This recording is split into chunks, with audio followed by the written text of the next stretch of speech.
Carmel ಧ್ಯಾನ ದೈನಂದಿನ ವಾಚನಗಳ ಮೇಲಿನ ಧ್ಯಾನ. ಫೆಬ್ರವರಿ 29ನೇ ತಾರೀಕು ಗುರುವಾರ. ಸದಲೂಕನು ಬರೆದ ಶುಭ ಸಂದೇಶದಿಂದ ವಾಚನ.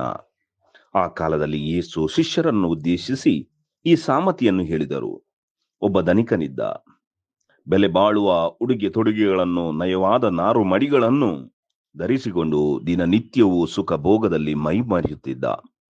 ಅವನ ಮನೆಯ ಬಾಗಿಲಲ್ಲೇ ಲಾಜರನೆಂಬ ಭಿಕಾರಿ ಬಿದ್ದಿದ್ದ. ಅವನ ಮೈಯೆಲ್ಲ ಹುಣ್ಣುಗಳು. ಧನಿಕನು ತಿಂದು ಬಿಸಾಡಿದ ಎಂಜಲಿನಿಂದ ಹಸಿವು ನೀಗಿಸಿಕೊಳ್ಳಲು ಅವನು ಹಂಬಲಿಸುತ್ತಿದ್ದ.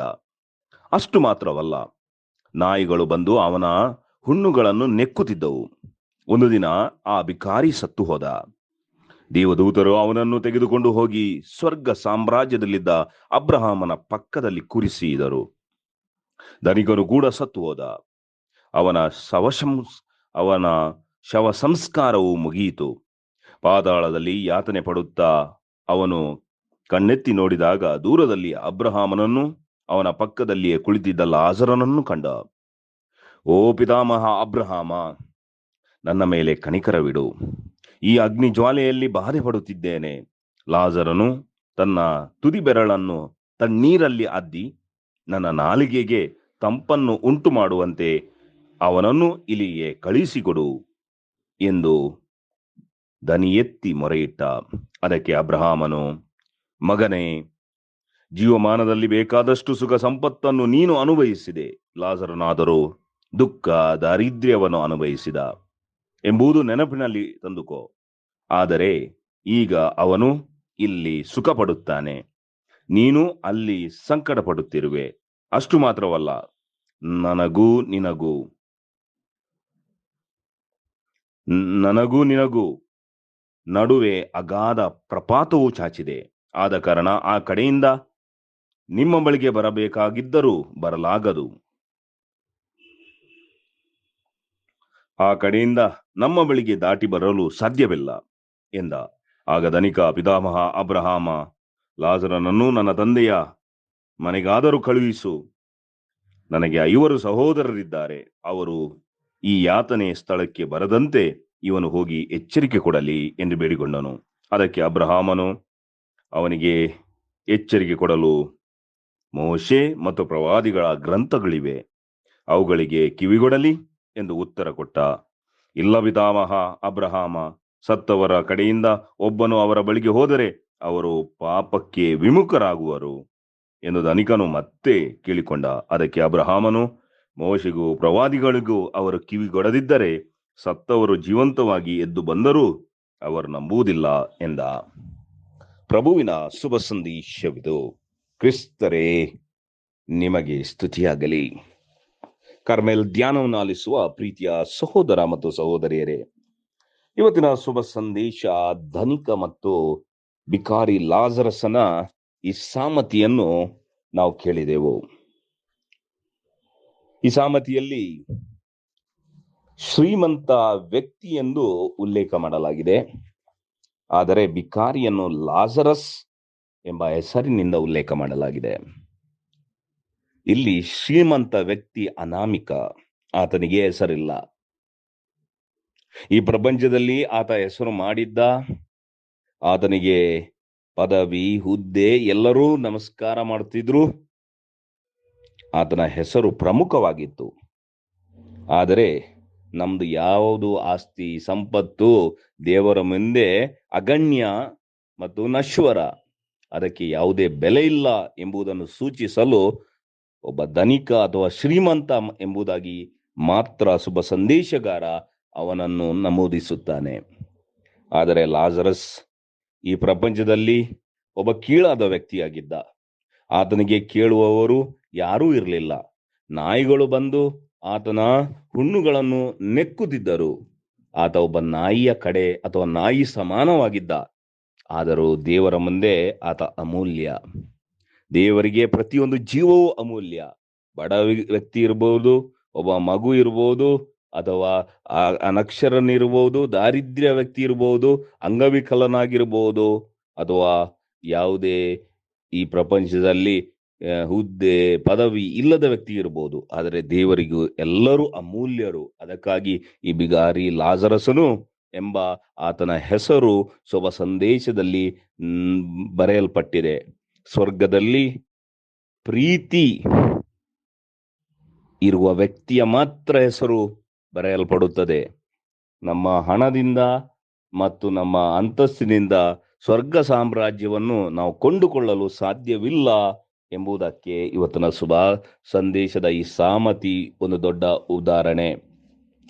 ಇನ್ನೊಂದು ಅಂಶ ನಾವು ಈ ಶುಭ ಸಂದೇಶದಲ್ಲಿ ಗಮನಿಸಬೇಕಾದದ್ದು, ಲಾಜರಸನು ಸತ್ತು ಹೋದ ಮೇಲೆ ದೇವದೂತರು ಅವನನ್ನು ತೆಗೆದುಕೊಂಡು ಹೋಗಿ ಸ್ವರ್ಗ ಸಾಮ್ರಾಜ್ಯದಲ್ಲಿದ್ದ ಅಬ್ರಾಮನ ಪಕ್ಕದಲ್ಲಿ ಕೂರಿಸಿದರು ಎಂಬುದಾಗಿ ಶುಭ ಸಂದೇಶ ಹೇಳುತ್ತದೆ.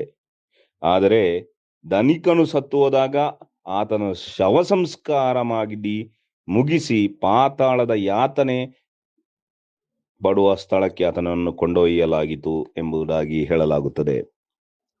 ಇಲ್ಲಿ ಲಾಜರಸನು ಸತ್ತಾಗ ಆತನನ್ನು ಸ್ವರ್ಗ ಸಾಮ್ರಾಜ್ಯಕ್ಕೆ ಮೇಲೆ ಕೊಂಡೊಯ್ಯಲಾಯಿತು, ಅಂದರೆ ದೇವರ ಸನ್ನಿಧಿಗೆ. ಆತ ದೇವರಲ್ಲಿ ಐಕ್ಯನಾದ. ಆದರೆ ಹಣ ಅಂತಸ್ತು ಇದ್ದ ಈ ಧನಿಕ ನೆಲಸಮವಾದ, ಪಾತಾಳಕ್ಕೆ ತೆಗೆದುಕೊಂಡು ಆತನನ್ನು ಸಮಾಧಿ ಮಾಡಲಾಯಿತು. ಅಂದರೆ ಆತ ಈ ಭೂಮಿಯನ್ನು, ಈ ಪ್ರಪಂಚವನ್ನು, ಈ ಪ್ರಪಂಚದ ದೌಲತ್ತನ್ನು, ಲೌಕಿಕತೆಯನ್ನು ಪ್ರೀತಿಸಿದ. ಆತ ಈ ಪ್ರಪಂಚಕ್ಕೆ ಸೀಮಿತನಾದ.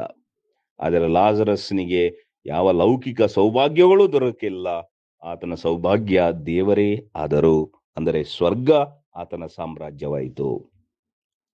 ಆದರೆ ಇನ್ನೊಂದು ಅಂಶವನ್ನು ಈ ಸಾಮತಿಯಲ್ಲಿ ನಾವು ಗಮನಿಸಬೇಕಾದದ್ದು, ಹಾಗಾದರೆ ಶ್ರೀಮಂತಿಕೆ, ಹಣ, ದುಡ್ಡು, ಇದರೆಲ್ಲ ದೇವರು ಇದನ್ನು ತಿರಸ್ಕರಿಸುತ್ತಾರಾ, ದ್ವೇಷಿಸುತ್ತಾರಾ? ಶ್ರೀಮಂತ ವ್ಯಕ್ತಿಗಳೆಲ್ಲರೂ ದುಷ್ಟ ವ್ಯಕ್ತಿಗಳ? ಅವರು ಸ್ವರ್ಗ ಸಾಮ್ರಾಜ್ಯಕ್ಕೆ ಹೋಗಲು ಅವರಿಗೆ ದಾರಿಯೇ ಇಲ್ವಾ? ಹೀಗೆ ನಾವು ತಪ್ಪು ಭಾವಿಸಬಾರದು. ಶ್ರೀಮಂತಿಕೆ ಅಥವಾ ಹಣ ಅಂತಸ್ತು ದೇವರ ಕಣ್ಣು ಮುಂದೆ ಅದು ಅಗಣ್ಯ ಆಗಿರಬಹುದು, ಆದರೆ ಅದು ಕೆಡುಕಲ್ಲ, ದುಷ್ಟತನವಲ್ಲ. ಈ ಧನಿಕ ಇವತ್ತಿನ ಶುಭ ಸಂದೇಶದಲ್ಲಿ ತನ್ನ ಶ್ರೀಮಂತಿಕೆಯನ್ನು ಕಷ್ಟಪಟ್ಟು ಪ್ರಾಮಾಣಿಕವಾಗಿ ಕೆಲಸ ಮಾಡಿ ಸಂಪಾದಿಸಿರಬಹುದು. ಆತನ ಶ್ರೀಮಂತಿಕೆ ಹಾಳು ಅಥವಾ ಅದೊಂದು ಆತನಿಗೆ ಆತನಿಗೆ ಸಿಕ್ಕಂತಹ ಶಾಪ ಅಂತಲ್ಲ. ಶ್ರೀಮಂತಿಕೆ ಕೂಡ ದೇವರ ಉದಾರ ಕೊಡುಗೆ ಪ್ರತಿಯೊಬ್ಬ ಮನುಷ್ಯನಿಗೆ. ಯಾರು ದೇವರು ನಾವು ದಾರಿದ್ರ್ಯದಲ್ಲಿ ಜೀವಿಸಿ ಬದುಕಬೇಕಂತ ಆಶಿಸುವುದಿಲ್ಲ. ನಾವು ಬಡತನದ ವಿರುದ್ಧ, ದಾರಿದ್ರ್ಯದ ವಿರುದ್ಧ ಹೋರಾಡಬೇಕು. ನಮ್ಮ ಜೀವನದಲ್ಲಿ ಮೇಲೆ ಬರಬೇಕು ನಾವು. ಇದು ಕೂಡ ಯೇಸು ಕ್ರಿಸ್ತರು ಈ ಸಮಾಜದಲ್ಲಿ ಮೇಲು ಕೀಳು, ಶ್ರೀಮಂತ ಮತ್ತು ಬಡವರ ಮಧ್ಯೆ ಇದ್ದ ವ್ಯತ್ಯಾಸವನ್ನು ಸಾಮಾಜಿಕ ಸುಧಾರಣೆಗಳ ಮೂಲಕ ಮತ್ತು ಚಳುವಳಿಗಳ ಮೂಲಕ ಮತ್ತು ಕ್ರಾಂತಿಯ ಮೂಲಕ ಹೊಡೆದೋಡಿಸಲು ಪ್ರಯತ್ನಿಸಿದ್ರು.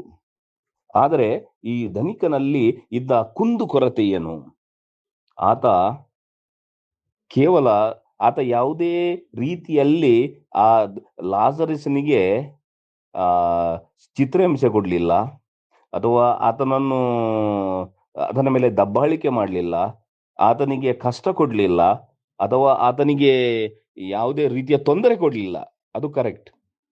ಆದರೆ ಆತ ತನ್ನಲ್ಲಿದ್ದ ದೇವರೇ ಆತನಿಗೆ ಆಶೀರ್ವದಿಸಿದ ಆ ಐಶ್ವರ್ಯ, ಆ ಅಂತಸ್ತು, ಆ ಶ್ರೀಮಂತಿಕೆಯನ್ನು ಲಾಜರಸ್ ಎಂಬ ಭಿಕಾರಿಯಲ್ಲಿ ಹಂಚಿಕೊಳ್ಳಲಿಲ್ಲ. ಆತನು ಯಾವುದೇ ರೀತಿಯಲ್ಲಿ ಲಾಜರಸನಿಗೆ ಕೆಡುಕನ್ನು ಮಾಡಲಿಲ್ಲ, ಆದರೆ ಒಳಿತನ್ನು ಮಾಡಲು ಆತ ತಪ್ಪು ಹೋದ. The rich man did not do evil to Lazarus, but he failed to do good to Lazarus.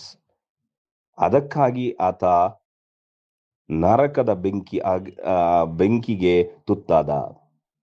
ಅಂದರೆ ನಾವು ಅನೇಕ ಬಾರಿ ನಮ್ಮ ಜೀವನದಲ್ಲಿ ನಾನು ಏನೂ ಕೆಡುಕು ಮಾಡೋದಿಲ್ಲ, ನಾನು ಸುಮ್ಮನೆ ನಿಷ್ಕ್ರಿಯನಾಗಿರುತ್ತೇನೆ, ನಾನು ಈ ಪ್ರಪಂಚದಲ್ಲಿ ಆಗು ಹೋಗುಗಳಿಗೆ ತಲೆನೇ ಹಾಕುವುದಿಲ್ಲ, ನಾನು ನನ್ನಷ್ಟಕ್ಕೆ ದೇವರೆಲ್ಲರಿಗೆ ಅಂತ ಭಾವಿಸಿ ನಾವು ಜೀವಿಸಬಹುದು. ಆದರೆ ದೇವರು ನಮ್ಮಿಂದ ಅದನ್ನು ಅಪೇಕ್ಷಿಸುವುದಿಲ್ಲ. ಸತ್ಯಕ್ಕಾಗಿ, ನ್ಯಾಯಕ್ಕಾಗಿ ನಾವು ಹೋರಾಡಬೇಕು. ಇದು ಕಠಿಣ ಮಾರ್ಗ.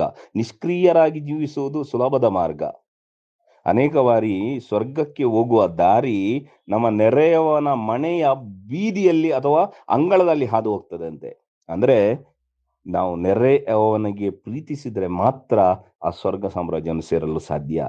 ಯಾಕೆಂದ್ರೆ ನೆರೆಮನೆಯ ಅಂಗಳದಲ್ಲಿ ನಾವು ನಡೆಯದಿದ್ದರೆ ಸ್ವರ್ಗಕ್ಕೆ ನಮ್ಮ ದಾರಿ ತಲುಪುವುದಿಲ್ಲ. ಯಾಕೆಂದ್ರೆ ಅದು ಇನ್ನೊಂದು ರೀತಿಯ ಸೆಲ್ಫಿಶ್ನೆಸ್, ಸ್ವಾರ್ಥ. ನಾನು ಇತರರ ತಂಟೆಗೆ ಹೋಗುದಿಲ್ಲ, ಯಾರು ನನ್ನ ತಂಟೆಗೆ ಬರುವುದು ಬೇಡ, ಮತ್ತು ನಾನು ನನ್ನಷ್ಟಕ್ಕೆ ಜೀವಿಸ್ತೇನೆ. ಇಂಥ ಮನೋಭಾವವನ್ನು ಇವತ್ತಿನ ಶುಭ ಸಂದೇಶದಲ್ಲಿ ಖಂಡಿಸಲಾಗಿದೆ. ಈ ತಪಸ್ಸು ಕಾಲದಲ್ಲಿ ನಾವು ಇದ್ದೇವೆ. ನಮ್ಮ ಜೀವನದಲ್ಲಿ ನಮಗೆ ವಿಶೇಷ ವ್ರತಗಳಿವೆ. ಈ ತಪಸ್ಸು ಕಾಲದಲ್ಲಿ ಪ್ರಾರ್ಥನೆ. ಆದರೆ ಕೇವಲ ಪ್ರಾರ್ಥನೆ ಮಾಡಿದ್ರೆ ಸಾಕಾಗುವುದಿಲ್ಲ, ಉಪವಾಸ ಮಾಡಿದ್ರೆ ಸಾಕಾಗುವುದಿಲ್ಲ. ಆದರೆ ಇತರರಿಗೆ ದಾನ ಧರ್ಮ ಮಾಡಲು, ಇತರರನ್ನು ಪ್ರೀತಿಸಲು, ಇತರರನ್ನು ಕ್ಷಮಿಸಲು, ಇತರರನ್ನು ಸ್ವೀಕರಿಸಲು ನಮಗೆ ದೊಡ್ಡ ಒಂದು ಕರ್ತವ್ಯ ಇದೆ. ಈ ಕರ್ತವ್ಯವನ್ನು ನಾವು ನಿಭಾಯಿಸಲೇಬೇಕು. ಪ್ರಿಯರೇ, ಕಾರ್ಮೆಲ್ ಧ್ಯಾನ, ದೈನಂದಿನ ವಾಚನಗಳ ಮೇಲಿನ ಧ್ಯಾನ, ಇದು ಕಾರ್ಮೆಲ್ ಗುರುಗಳ ಕೊಡುಗೆಯಾಗಿದೆ. ಇಂದಿನ ಈ ಧ್ಯಾನವನ್ನು ನಿಮಗೆ ನೀಡಿದರೆ ವಂದನೆ ಸ್ವಾಮಿ ವಿಜಯ್ ಡಿಕೋಸ್ಟಾ. ವಂದನೆಗಳು. ಪವಿತ್ರ ಬಾಲ ಯೇಸುವಿಗೆ ನವೇನ ಪ್ರಾರ್ಥನಾ ವಿಧಿ. ಮಕ್ಕಳೊಂದಿಗೆ ಸದಾ ಜೀವಿಸುವುದೇ ನನ್ನ ಸಂತೋಷ ಎನ್ನುತ್ತಾರೆ ಏಸು. ಮಕ್ಕಳನ್ನು ತಡೆಯದಿರಿ, ಅವು ನನ್ನೆಡೆಗೆ ಬರಲಿ. ಅವರು ಸ್ವರ್ಗದ ಹಕ್ಕುದಾರರಾಗಿದ್ದಾರೆ. ಯಾವ ಮಾನವನು ಈ ಚಿಕ್ಕ ಮಕ್ಕಳಂತೆ ಜೀವಿಸನೋ ಅವನು ನನ್ನ ರಾಜ್ಯವನ್ನು ಪ್ರವೇಶಿಸಲಾರ. ಪವಿತ್ರ ಬೈಬಲ್ನಲ್ಲಿನ ಏಸು ಪ್ರಭುವಿನ ವಾಕ್ಯಗಳು ಇವು. ಬಾಲ ಯೇಸುವು ಮಕ್ಕಳಿಂದಿಡಿದು ಸರ್ವರಲ್ಲಿಯೂ ಒಗ್ಗೂಡಿ ಪ್ರತಿಯೊಬ್ಬನ ಆಗು ಹೋಗು ಅಪೇಕ್ಷೆಗಳಲ್ಲಿ, ಕಷ್ಟ ಸಂಕಷ್ಟ, ರೋಗ ರುಜಿನಗಳಲ್ಲಿ ತನ್ನ ಕೃಪಾಳು ಕೊಡುಗೆಗಳನ್ನು ನೀಡಿರುವರು. ಪರಿಶುದ್ಧ ಸೃಷ್ಟಿಯಾದ ಮುಗ್ಧ ಬಾಲಕನ ರೂಪದಲ್ಲಿ ಜನಿಸಿ ಜಗತ್ತಿಗೆ ಬಂದ ಏಸು ಮಾನವನಿಗೆ ಹೇಳುತ್ತಾರೆ, ನನ್ನನ್ನು ಎಷ್ಟು ನೀನು ಗೌರವಿಸುತ್ತೀಯೋ ಅದಕ್ಕೂ ಮಿಗಿಲಾಗಿ ನಾನು ನಿನ್ನನ್ನು ಆಶೀರ್ವದಿಸುವೆನು. ಸ್ವ ಅರ್ಪಣೆ. ಪ್ರಿಯ ಬಾಲ ಯೇಸುವೆ, ನಾನು ನಿಮ್ಮನ್ನು ಆರಾಧಿಸುತ್ತೇನೆ. ನನ್ನ ಮೇಲಿನ ಪ್ರೀತಿಯ ಸಲುವಾಗಿ ಒಂದು ಮಗುವಾಗಿ ಜನಿಸಿದಿರಿ. ನಿಮ್ಮನ್ನು ಸ್ತುತಿಸುತ್ತೇನೆ. ನಿಮ್ಮ ಪವಿತ್ರ ರಹಸ್ಯಗಳನ್ನು ಸನ್ಮಾನಿಸುತ್ತೇನೆ. ನಿಮ್ಮ ಪ್ರೀತಿಗೆ ಬದಲಾಗಿ ನಾನು ನನ್ನನ್ನೇ ಸಂಪೂರ್ಣವಾಗಿ ನಿಮಗೆ ಅರ್ಪಿಸುತ್ತೇನೆ. ನಿಮ್ಮ ಪವಿತ್ರ ಬಾಲ್ಯದ ಸದ್ಗುಣಗಳನ್ನು ನನಗೂ ದಯಪಾಲಿಸಬೇಕೆಂದು ವಿನಂತಿಸುತ್ತೇನೆ. ಪ್ರಿಯ ಯೇಸುವೆ, ದೀನತೆಯೆಂಬ ನಿಮ್ಮ ದ್ರವ್ಯವನ್ನು, ಪ್ರೀತಿಯೆಂಬ ಮಾಧುರ್ಯವನ್ನು ನನಗೆ ದಯಪಾಲಿಸಿರಿ. ನಿಮ್ಮ ವಿನಯ ಹಾಗೂ ಸರಳ ಸ್ವಭಾವವನ್ನು ನಾನು ಅನುಕರಿಸುವಂತೆ ಮಾಡಿರಿ. ನಿಮ್ಮನ್ನು ಪ್ರೀತಿಯಿಂದ ಅನುಕರಿಸಿ ನಿಮ್ಮ ಮಹೋನ್ನತ ಸನ್ನಿಧಿಯನ್ನು ಸೇರುವಂತೆ ಮಾಡಿರಿ. ಆಮೆನ್. ಪ್ರಾರಂಭದ ಪ್ರಾರ್ಥನೆ. ಏಸುವೆ, ಕೇಳಿರಿ ಕೊಡಲಾಗುವುದು, ಹುಡುಕಿರಿ ಸಿಕ್ಕುವುದು, ತಟ್ಟಿರಿ ತೆರೆಯಲಾಗುವುದು ಎಂದು ಹೇಳಿದ್ದೀರಿ. ನಿಮ್ಮ ಮಾತೆ ಪರಿಶುದ್ಧ ಮರಿಯಮ್ಮನವರ ಮುಖಾಂತರ ನನಗೆ ಈ ವರವನ್ನು ದಯಪಾಲಿಸಬೇಕೆಂದು ವಿನಯದಿಂದ ಕೇಳುತ್ತಾ, ಹುಡುಕುತ್ತಾ, ತಟ್ಟುತ್ತಾ ತಮ್ಮಲ್ಲಿಗೆ ಬಂದಿರುತ್ತೇನೆ. ಏಸುವೆ, ನನ್ನ ಹೆಸರಿನಲ್ಲಿ ನೀವು ಏನನ್ನೂ ಕೇಳಿದರೂ ನನ್ನ ತಂದೆಯು ಅದನ್ನು ದಯಪಾಲಿಸುವರು ಎಂದು ಹೇಳಿದ ಕರ್ತರು ನೀವೇ. ನಮ್ಮ ಮಾತೆ ಪರಿಶುದ್ಧ ಮರಿಯಮ್ಮನವರ ಮುಖಾಂತರ ನನ್ನ ಕೋರಿಕೆಯನ್ನು ನಿಮ್ಮ ತಂದೆಯಾದ ದೇವರಿಗೆ ಒಪ್ಪಿಸುವಂತೆ ವಿನಯದಿಂದ ಬೇಡಿಕೊಳ್ಳುತ್ತೇನೆ. ಏಸುವೆ, ಭೂಮಿ ಆಕಾಶವು ಅಳಿದು ಹೋಗುವುದು, ಆದರೆ ನನ್ನ ವಾಕ್ಯವು ಅಳಿಯಲಾರದು ಎಂದು ನುಡಿದ ಪ್ರಭುವೆ, ನಿಮ್ಮ ಮಾತೆ ಮರಿಯಮ್ಮನವರ ಬಿನ್ನಹಗಳಿಂದ ನನ್ನ ಪ್ರಾರ್ಥನೆ ಈಡೇರುವುದೆಂದು ದೃಢವಾಗಿ ನಂಬುತ್ತೇನೆ. ಪ್ರಾರ್ಥಿಸೋಣ. ಓ ಪವಿತ್ರ ಬಾಲ ಯೇಸುವೆ, ತಾವು ತಮ್ಮ ಕೈಯನ್ನು ಆಶೀರ್ವದಿಸಲು ಎತ್ತಿರುವಲ್ಲಿ ತಮ್ಮ ಆಶೀರ್ವಾದದ ಬಲವು ನಮ್ಮ ಶರೀರವನ್ನು ಆತ್ಮೀಯ ಶಕ್ತಿಯಿಂದ ಪುಷ್ಟೀಕರಿಸಲಿ. ಅಪಾರ ವಿಶ್ವಾಸವಿಟ್ಟು ತಮ್ಮಲ್ಲಿ ಬಂದಿರುವ ನಮ್ಮ ಪ್ರಾರ್ಥನೆಯನ್ನಾಲಿಸಿ ನಮ್ಮಲ್ಲಿ ತಮ್ಮ ಕರುಣಾಮಯ ಕೃಪಾವರಗಳನ್ನು ದಯಪಾಲಿಸಿರಿ. ಆಮೇನ್. ಸ್ವರ್ಗದಲ್ಲಿರುವ ನಮ್ಮ ತಂದೆಯೇ, ನಿಮ್ಮ ನಾಮ ಪೂಜಿತವಾಗಲಿ. ನಿಮ್ಮ ರಾಜ್ಯ ಬರಲಿ. ನಿಮ್ಮ ಚಿತ್ತ ಸ್ವರ್ಗದಲ್ಲಿ ನೆರವೇರುವ ಪ್ರಕಾರ ಭುವಿಯಲ್ಲಿಯೂ ನೆರವೇರಲಿ. ನಮ್ಮ ಅನುದಿನದ ಆಹಾರವನ್ನು ಇಂದು ನಮಗೆ ನೀಡಿರಿ. ನಮಗೆ ತಪ್ಪು ಮಾಡಿದವರನ್ನು ನಾವು ಕ್ಷಮಿಸುವ ಪ್ರಕಾರ ನಮ್ಮ ಪಾಪಗಳನ್ನು ಕ್ಷಮಿಸಿರಿ. ನಮ್ಮನ್ನು ಶೋಧನೆಗೆ ಒಳಪಡಿಸದೆ ಕೇಡಿನಿಂದ ನಮ್ಮನ್ನು ರಕ್ಷಿಸಿರಿ. ದೇವಪುತ್ರರು ಮನುಷ್ಯರಾದರು, ಅವರು ನಮ್ಮೊಡನೆ ಜೀವಿಸಿದರು. ನಮೋ ಮರಿಯ, ಕೃಪಾಪೂರ್ಣೆಯೇ, ಪ್ರಭು ನಿಮ್ಮೊಡನೆ ಇದ್ದಾರೆ. ಸ್ತ್ರೀಯರಲ್ಲಿ ನೀವು ಧನ್ಯರು, ಮತ್ತು ನಿಮ್ಮ ಉದರದ ಫಲವಾದ ಯೇಸುವೂ ಧನ್ಯರು. ಸಂತ ಮರಿಯ, ದೇವಮಾತೆಯೇ, ಪಾಪಿಗಳಾಗಿರುವ ನಮಗಾಗಿ ಈಗಲೂ ನಮ್ಮ ಮರಣದ ಸಮಯದಲ್ಲೂ ಪ್ರಾರ್ಥಿಸಿರಿ. ಆಮೇನ್. ದೇವಪುತ್ರರು ಮನುಷ್ಯರಾದರು, ಅವರು ನಮ್ಮೊಡನೆ ಜೀವಿಸಿದರು. ಪಿತನಿಗೂ ಸುತನಿಗೂ ಪವಿತ್ರಾತ್ಮರಿಗೂ ಮಹಿಮೆಯಾಗಲಿ, ಆದಿಯಲ್ಲಿದ್ದ ಹಾಗೆಯೇ ಈಗಲೂ ಯಾವಾಗಲೂ ಯುಗಯುಗಾಂತರಕ್ಕೂ. ಆಮೇನ್. ಅದ್ಭುತ ಶಾಲೆಯಾದ ಬಾಲಯೇಸುವೆ, ನಮ್ಮ ಪ್ರಾರ್ಥನೆಯನ್ನಾಲಿಸಿ ನಮ್ಮನ್ನು ಆಶೀರ್ವದಿಸಿರಿ. ಅದ್ಭುತ ಶಾಲೆಯಾದ ಬಾಲಯೇಸುವೆ, ನಮ್ಮ ಪ್ರಾರ್ಥನೆಯನ್ನಾಲಿಸಿ ನಮ್ಮನ್ನು ಆಶೀರ್ವದಿಸಿರಿ. ಅದ್ಭುತ ಶಾಲೆಯಾದ ಬಾಲಯೇಸುವೆ, ನಮ್ಮ ಪ್ರಾರ್ಥನೆಯನ್ನಾಲಿಸಿ ನಮ್ಮನ್ನು ಆಶೀರ್ವದಿಸಿರಿ.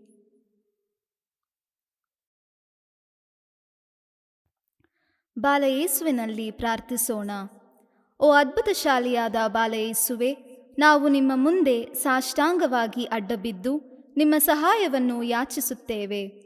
ನೊಂದಿರುವ ನಮ್ಮ ರನ್ಮನಗಳ ಮೇಲೆ ನಿಮ್ಮ ಕೃಪಾ ಕಟಾಕ್ಷವನ್ನು ಇರಿಸಿರಿ. ಪ್ರೀತಿಮಯ ಹಾಗೂ ಕರುಣಾಭರಿತ ಹೃದಯವುಳ್ಳ ನೀವು ನಮ್ಮ ದೀನ ಪ್ರಾರ್ಥನೆಗಳಿಂದ ಮನಕರಗಿ ನಾವು ಭಕ್ತಿಯಿಂದ ಕೋರುವ ವರಗಳನ್ನು ದಯಪಾಲಿಸಿರಿ. ನಮಗೆ ಉಂಟಾಗಿರುವ ಅಧೈರ್ಯವನ್ನು ತೊಲಗಿಸಿರಿ. ನಮಗೆ ಬಂದೊದಗಿರುವ ಕಷ್ಟ ಕಾರ್ಪಣ್ಯಗಳನ್ನು ಆಲಿಸಿ ಉಪಕಾರವನ್ನು ಉಪಶಮನವನ್ನು ನೀಡಿರಿ. ನಿಮ್ಮ ಸಹಾಯವನ್ನು ಪಡೆದು ಧನ್ಯರಾದ ನಾವು ಪಿತನೊಂದಿಗೂ ಪವಿತ್ರಾತ್ಮರೊಂದಿಗೂ ಸದಾಕಾಲಕ್ಕೂ ನಿಮ್ಮನ್ನು ಸ್ತುತಿಸುವೆವು. ಆಮೇನ್.